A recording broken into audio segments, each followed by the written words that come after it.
ताशांचा आवाज सुरू आहे, ढोल ताशांचा आवाज सुरू आहे. अवघी मथुरा नगरी दुमदुमली, सर्व ढोल ताशांनी मिरवणूक त्या राजाची, देवकीची आणि वसुदेवाची मिरवणूक त्या नगरीमधून निघत सर्वीकडे आनंद उत्सव साजरा होतो. सर्वीकडे आनंद उत्सव साजरा होतो. सर्वांच्या चेहऱ्यावर एक आनंद आहे.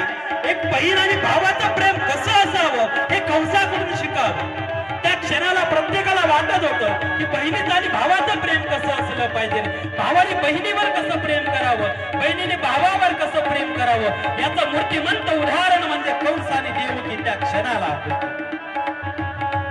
क्षणाला बघून, त्या क्षणाकडे बघून सर्वांना ती गोष्ट वाटत होती, बहीण भावाचं प्रेम कसं असलं पाहिजे.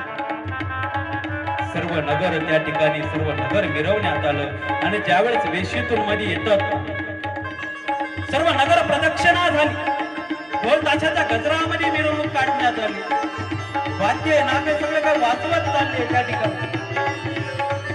फटाक्याची रोषणाई झाली.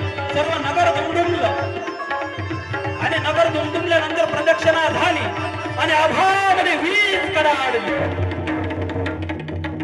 विजेचा कडकडाट आभाळामध्ये झाला आणि कंसाच्या कानावर वरतून एक आवाज, कंसाच्या कानावर आवाज पडला, कंसा